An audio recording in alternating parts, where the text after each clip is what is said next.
Welcome to What is Truth, brought to you by the Southern New Mexico Church of God in Las Cruces, New Mexico. What is Truth is a weekly program which seeks to focus our attention on the truth of God's Word. Now, with this week's lesson, here's Pastor Meyer Stahl.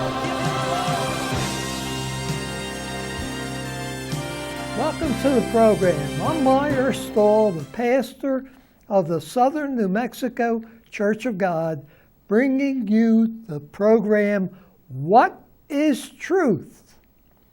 And today's subject is, what is the Feast of Tabernacles? Now, that might be strange to some people hearing this maybe for the first time, and you wonder, well, what is the Feast of Tabernacles? Well, my purpose today is to explain what the Feast of Tabernacles is. The Feast of Tabernacles is not a Jewish holiday. So let's go to the Bible. But before we go to the Bible, we're going to offer two very important booklets. The first is, Why Do You Observe Sunday? The Bible teaches the observance of the Sabbath. Well, the Sabbath was the seventh day of the week, and the seventh day of the week is Saturday. Where did Sunday come from? You'll be very interested to find out. That's the first booklet. The second booklet is God's Holy Days. Did you know that God has holy days that reveal His plan of salvation? It's amazing how God put together His plan of salvation using the holy days as a print. So you could send away for these two booklets. Just call us at area code 575-650-7359. Now let's go to the Bible. Let's go to Leviticus chapter 23, and we will find the various holy days here. They're not the holy days of the Jews. So let's turn to Leviticus chapter 23, and we'll start in verse 2. And it says, Speak unto the children of Israel concerning the feasts of the Lord. Did you notice that? These are not the feasts of the Jews, the feasts of the Israelites, the feast of the Hebrews. These are the feasts of the Lord. They belong to the Lord. They belong to God, which you shall proclaim to be holy convocations. Even these are my feasts. So the very first one says 6 days shall work be done. But the seventh day, not a seventh day, it's the seventh day. See the direct article, the seventh day is the direct article again, the Sabbath of rest, a holy convocation. You shall do no work therein. It is the Sabbath of the Lord. Again, he makes it clear that it's His Sabbath and it's His holy days. The Sabbath of the Lord in all your dwellings. Now, God likes to repeat Himself because people don't get it. They still call this the Feast of the Jews. These are the feasts of the Lord. Again, 3 times in a row. Even holy convocations, which you shall proclaim in their seasons. So he starts off with the first feast in the 14th day of the first month at even is the Lord's Passover, not the Jewish Passover. Did you see that? Now we're going to skip way down to verse 34, and here it says, verse 34, "Speak unto the children of Israel, saying, the 15th day of this 7th month." Now this is the month that is a lunar month. It corresponds with our 9th month of September, the 10th month of the beginning, October. So it corresponds with it. "Shall be the Feast of Tabernacles for 7 days unto the Lord. On the first day shall be a holy convocation. You shall do no servile work therein." Now we're going to stop there. I'm going to explain this. This took place in the fall. Now the date of the Feast of Tabernacles is October the 4th. So it's October 3rd. I'm sorry. October 3rd is the date of the Feast of Tabernacles. It starts October 3rd and it goes for 7 days. Now 7 is a complete number. And I want you to understand that. It's important because this feast is very, very important. It's coming at the end of the lunar year, toward the end of the lunar year, and we see it, we understand it. Our purpose today is to understand it. Now, it says here, verse 37, it sums it up and says, "These are the feasts of the Lord." Again, he repeats it, "which you shall proclaim to be holy convocations." So we come together, we meet together. There are groups that go to various places, and they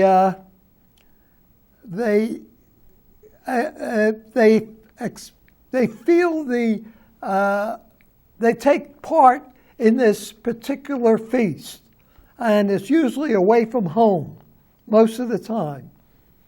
Now let's go to the next verse, to the next chapter, is Revelation chapter 12, and we're going to verse 9.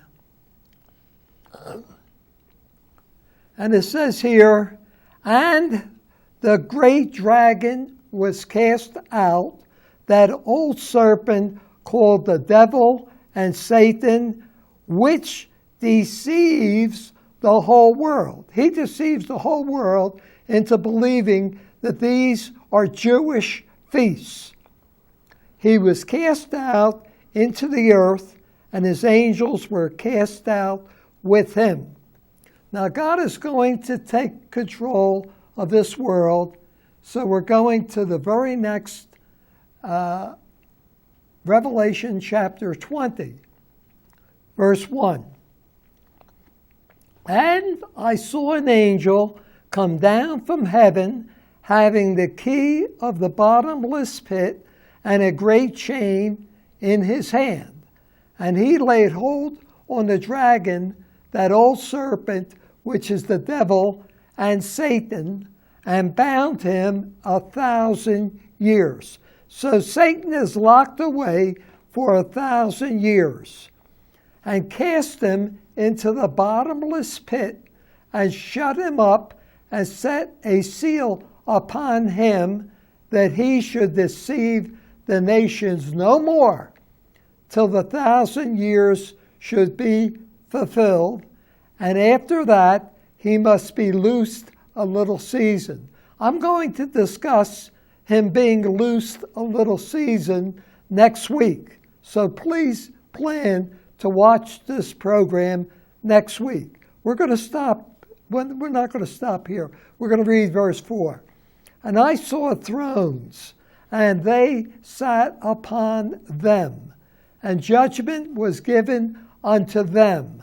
And I saw the souls of them who were beheaded for the witness of Jesus and for the word of God, which had not worshipped the beast, neither his image, neither has received his mark upon their foreheads or in their hands, and they lived and reigned with Christ 1,000 years. So they're going to live and reign with Christ 1,000 years. We'll stop there. Okay, I'm going to explain that. Satan is locked up. He's the one who has deceived the whole world. He started out with Adam and Eve. He deceived Eve. She ate of the fruit of the forbidden tree. God forbade them to eat from the tree. And they ate from that tree, and they were both punished. And he has been deceiving mankind ever since. We have wars, we have trials, we have troubles, we have all kinds of problems on this earth, and it's caused by Satan.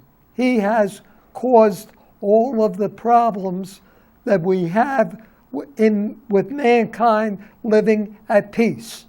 There has been the longest period of peace there has ever been, where the 40 years that King Solomon reigned in Israel, that was the longest period of peace the city of Jerusalem has ever seen.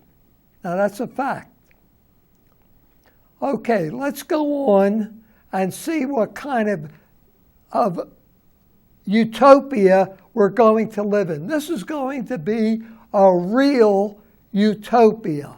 So let's go back to Isaiah chapter 2.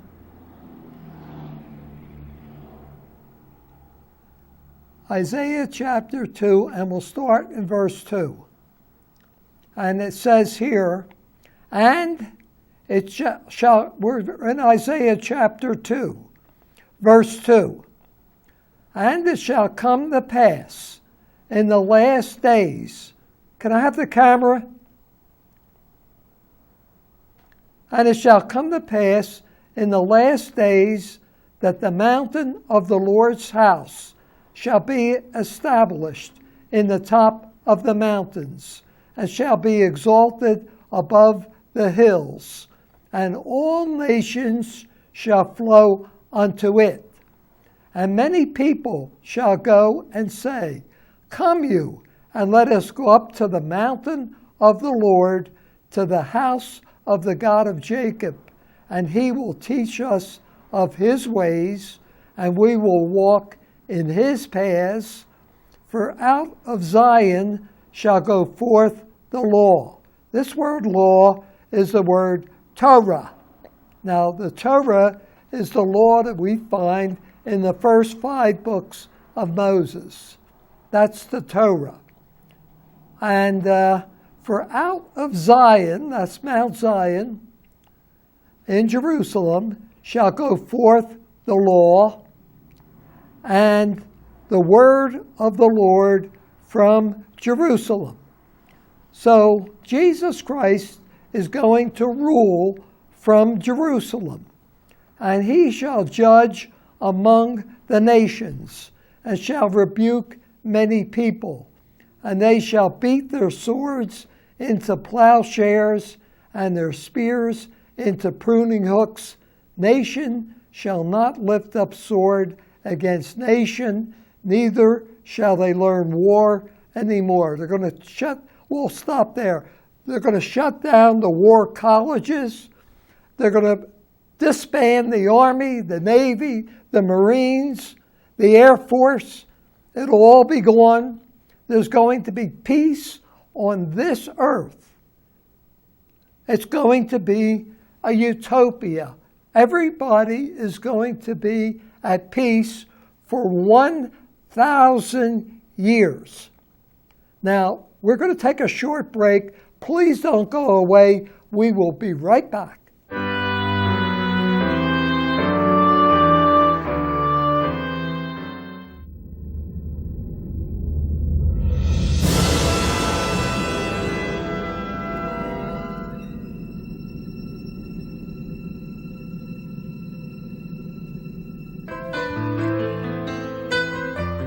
Hi, I'm Ray Bamberg with Here on Earth, I would like to invite you for a free hearing evaluation to our office. We've been here in southern New Mexico for 34 years helping people hear better.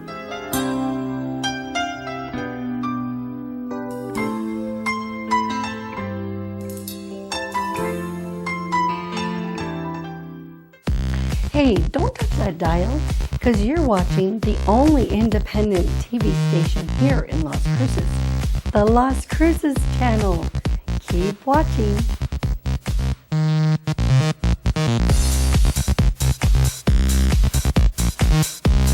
Call Mark Goldstein, the Safe Money Guy, at 575-556-2472 to learn about innovative strategies now available to help you grow, protect, and preserve your money and financial future, regardless of market conditions.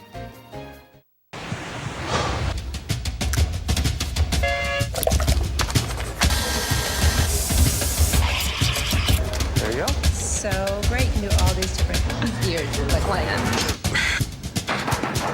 Okay. Nice. Some of the guys, not all.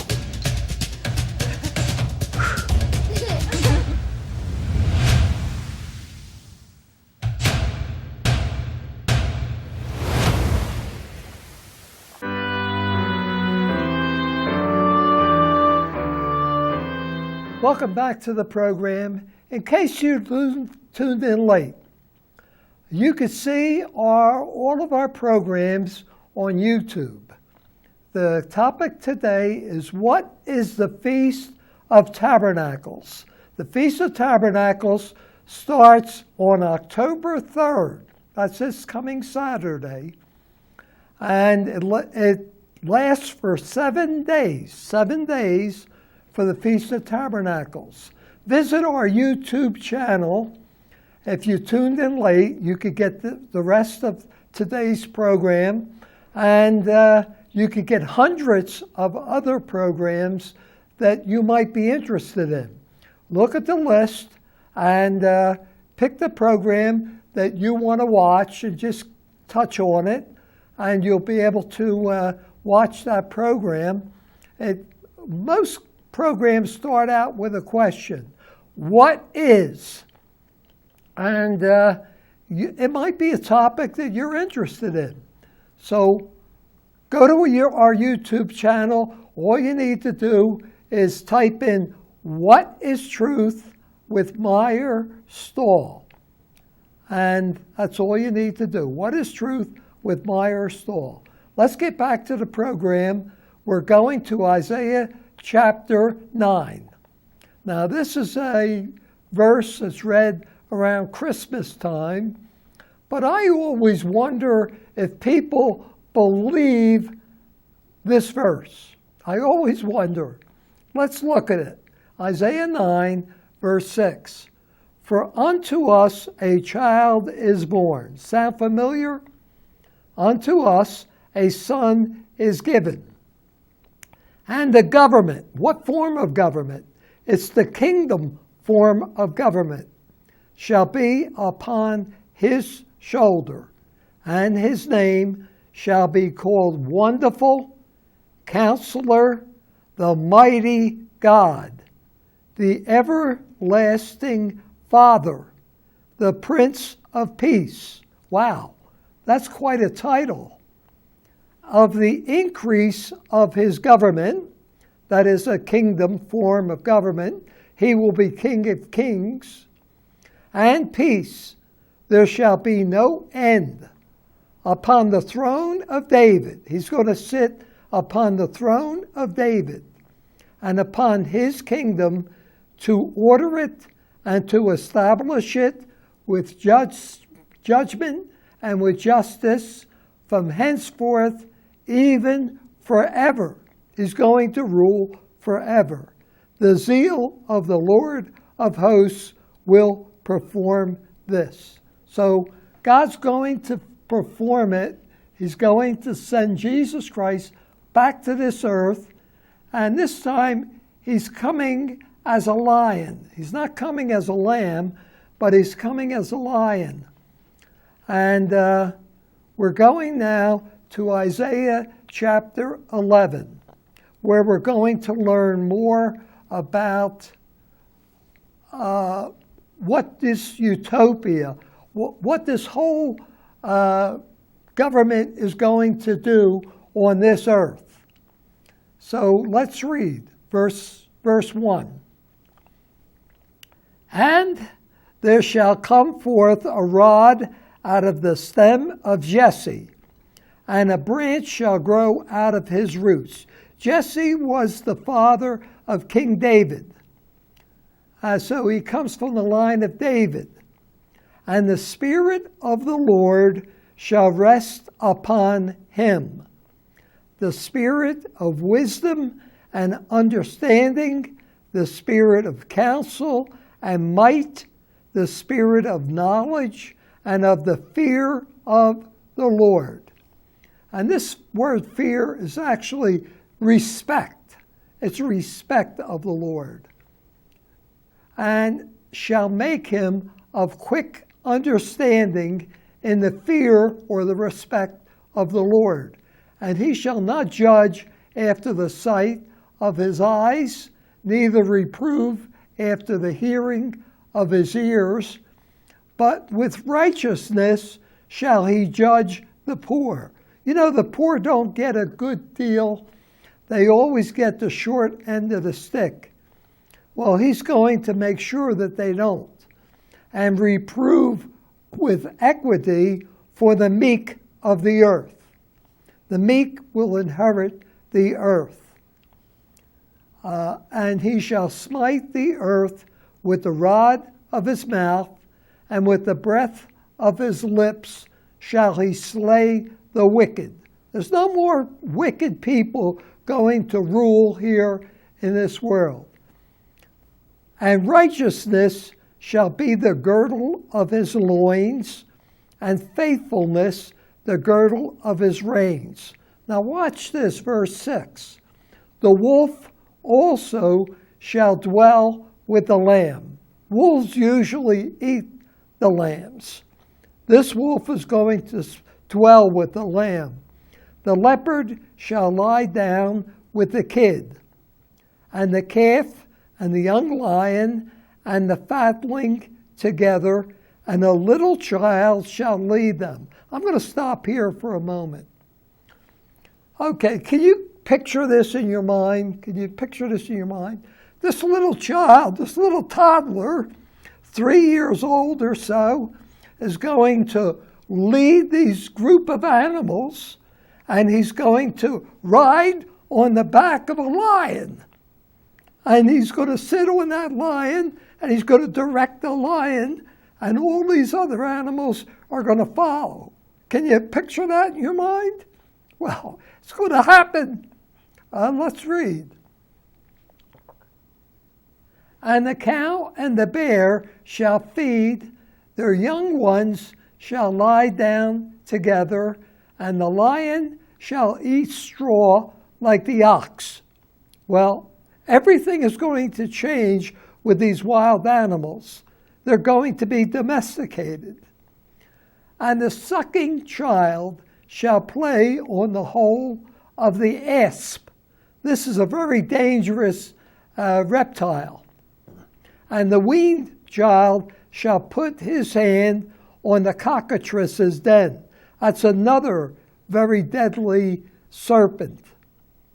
They shall not hurt nor destroy in all my holy mountain, for the earth shall be full of the knowledge of the Lord as waters cover the sea.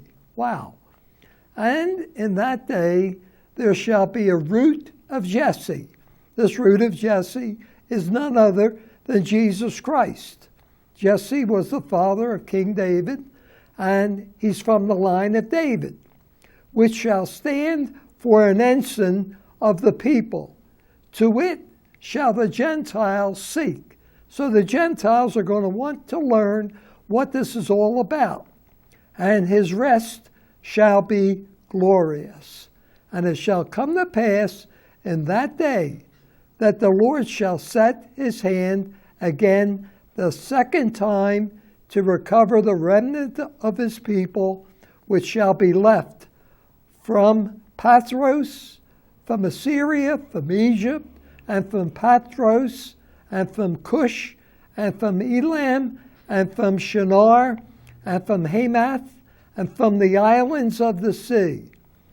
And he shall set up an ensign for the nations, and shall assemble the outcasts of Israel, and gather together the dispersed of Judah from the four corners of the earth. We'll stop there for a moment. Folks, this is going to be a utopia far beyond the dreams of anyone who has ever thought of utopia. It's going to be a peaceful earth. Now, there have been 6,000 years previously where God has set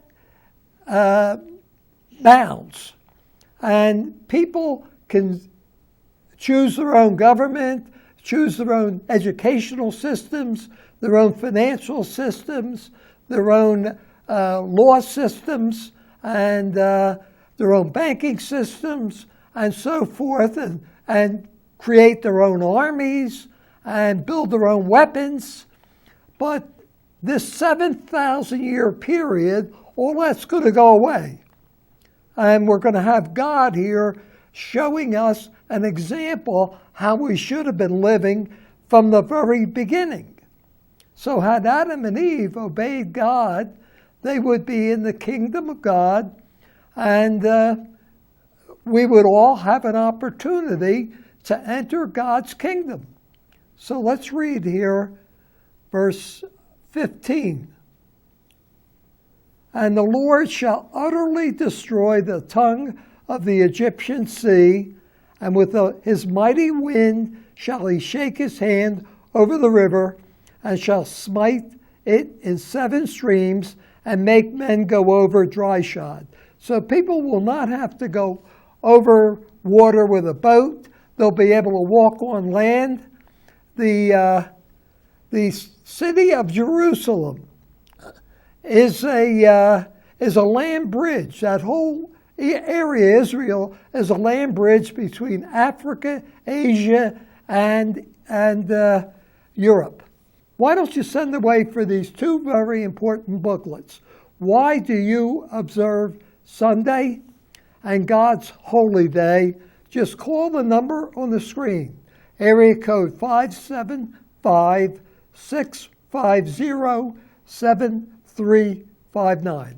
Until next time, this is Meyer Stahl of the Southern New Mexico Church of God saying goodbye, my friends. You have been listening to What is Truth with Pastor Meyer Stahl of the Southern New Mexico Church of God, located in Las Cruces, New Mexico. For copies of today's lesson or for more information, call area code 575-650-7359. That's 575-650-7359. Join us next week at this same time for another edition of What is Truth? Until next week, we wish you God's richest blessings.